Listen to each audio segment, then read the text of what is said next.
You will learn how our world is truly governed. You will see how highly secretive roundtable groups interlock to form a global intelligence network. This group has been steering planetary affairs for hundreds of years. Now, in the final stage, they prepare for open world government. A goal tyrants throughout history have lusted after. Dr. Michael Kaufman is a published ecologist specializing in ecosystem research, forest ecology, and ecosystem classification. Dr. Kaufman played a key role in blocking the ratification of the Convention on Biological Diversity in the U.S. Senate. The concept of a New World Order has been around for centuries. It's been receiving tremendous play over the last half of the 20th century. George Bush, the first senior president, George Bush, used it a lot in his speeches and really implies that he really wants to see a order in which we have a universal or a global type of governance in which every human being on planet Earth is ultimately responsible to policies that are being formulated at the international level. It is a big idea, a new world order.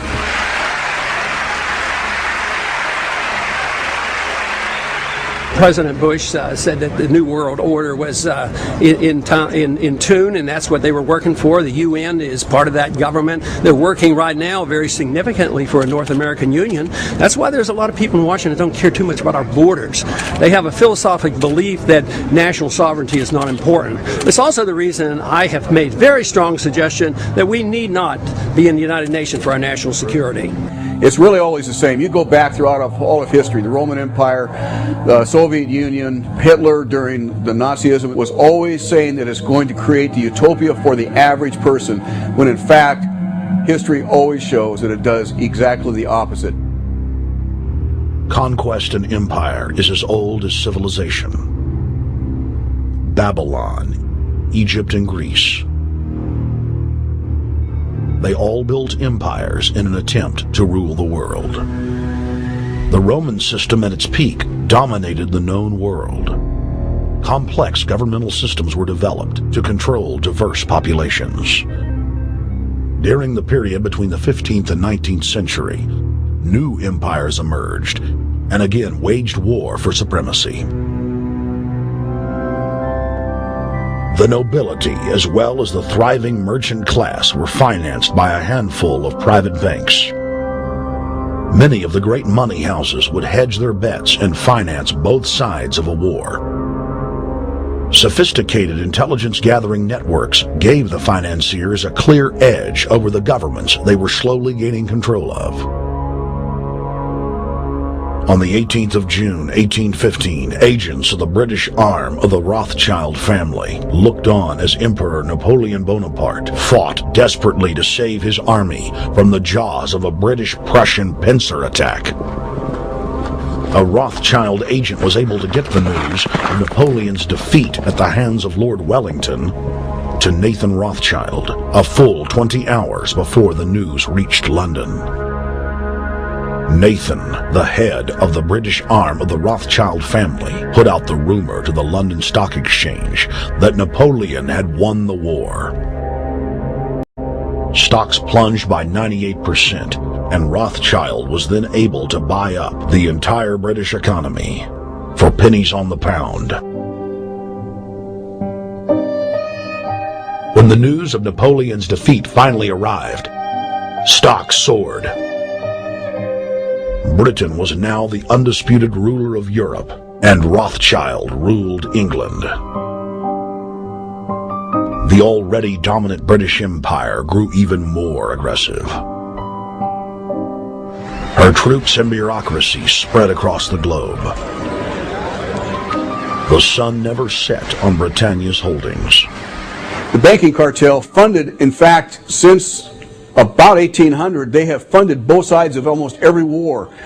And of course, they're getting the interest off of the loans that they've given the various governments and the wars that they have actually helped stimulate and create. By 1900, Germany was a rising force and a leader of the Industrial Revolution. World War I, for instance, there was absolutely no reason to have World War I, except that it was an ideal opportunity for the banking cartel to make a pile of money by funding both sides of that particular war.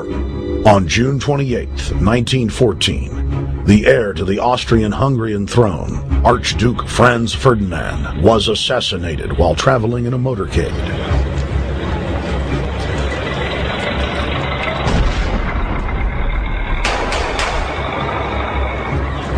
The Black Hand, a Serbian secret society with connections to French and British intelligence, took credit.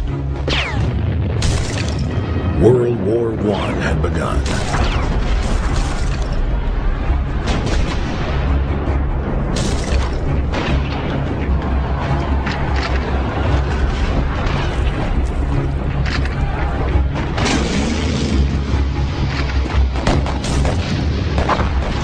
Armaments companies financed by Rothschild-controlled banks in Germany, France, England, and Austria bankrolled all the factions.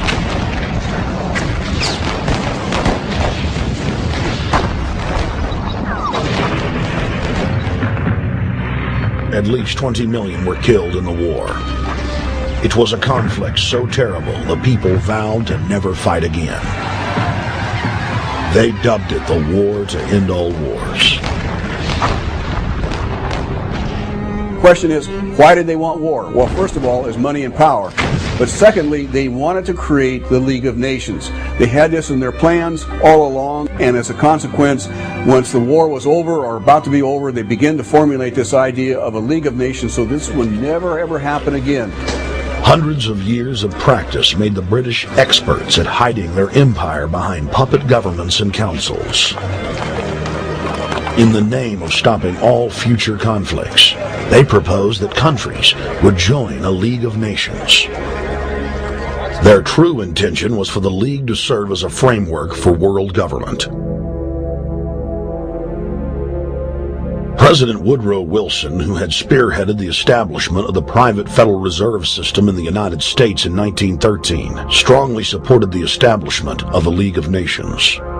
Woodrow Wilson was a very naive president. He was basically a college professor that was grafted into this whole system.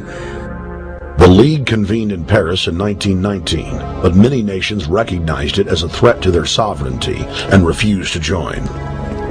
Frustrated by the U.S. Congress blocking the League of Nations, British intelligence, with the help of the Rockefeller family, set up the Council on Foreign Relations in New York City in 1921. The Council recruited the best and brightest of American life to support the growth of the Anglo-American Empire. The CFR's stated mission is to abolish all nation-states in favor of an all-powerful world government administered by a tiny elite. By 1930, the promoters of world government had split into two interlocking camps: the Fabian Socialists centered in London, and the Fascists based in Italy and Germany. National Socialism will use its own revolution for establishing a new world order. Adolf Hitler.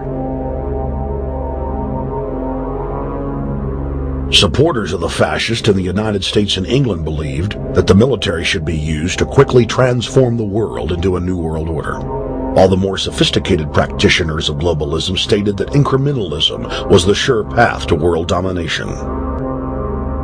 Congressional Medal of Honor winner Major General Smedley Butler went public in 1934, exposing an attempt by the robber barons to launch a military overthrow of the United States. The war hero testified to the McCormick-Dickstein Committee in Congress that some of the most powerful men in America had tried to recruit him to lead a military coup so they could set up National Socialism in the United States.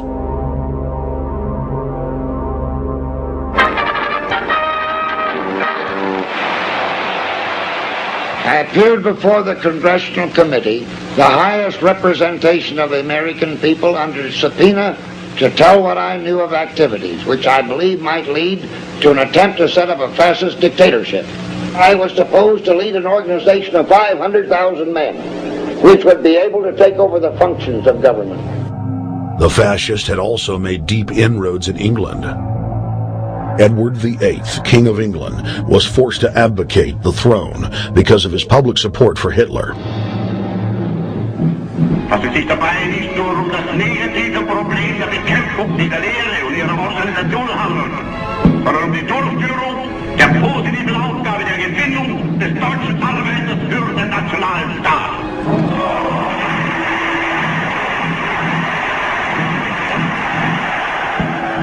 Though the German-led fascist camp was strong, the Fabian Socialist Bloc was able to maintain control of the U.S., Russia, and England.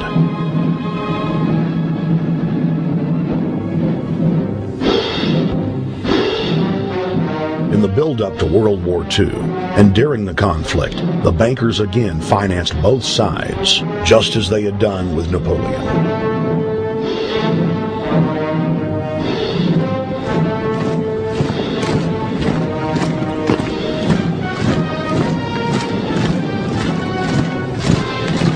With the rise and fall of the Third Reich, Europe lay in ruins.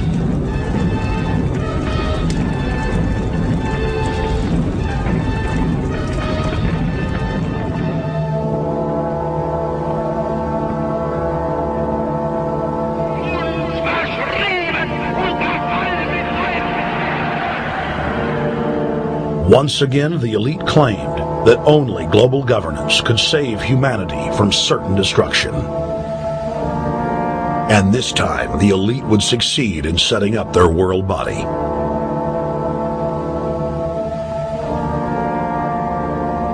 In April of 1945, at the Presidio Naval Base in San Francisco, the United Nations was founded by the victors of World War II.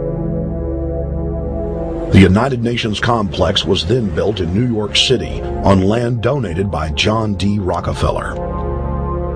Shortly after the elite established the United Nations as their base in the United States, the newly formed World Council quickly began work on the next phase in their plan, the incremental formation of continental superstates. The first step in their trilateral plan was the creation of the European Union. Unifying Europe had been tried many times and was extremely unpopular.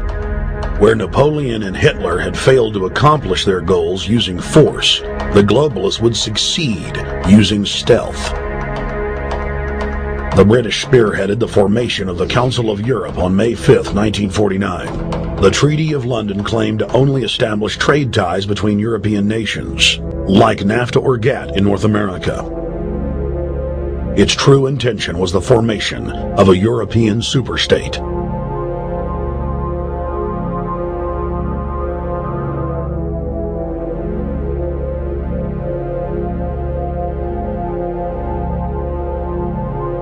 In 1954, the elite of the planet met in secret at the Bilderberg Hotel in Oosterbeek, Holland.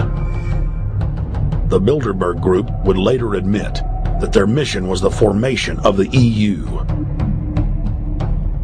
Once the EU was established, under the guise of trade deals, a North American Union and Asian Union would be formed. The three interlocking superstates formed the core of the global government, while the United Nations would serve as a world regulatory and enforcement body over the Third World subregions. The Bilderberg Group consists of the heads of all of the managing roundtable groups that steer individual countries. Picture the elite power structure of the world as a giant pyramid, with only the elite of the elite at the tip-top of the capstone. The group has been so secretive that until the mid-1980s, the controlled corporate media denied its existence. In the 90s, coverage only consisted of rare one-line mentions.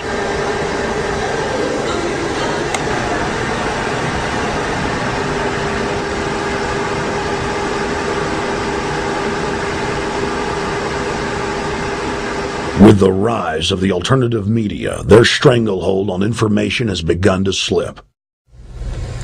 On the outskirts of the national capital today, black limousines with darkened windows converged on a hotel where private security guards imposed ironclad control.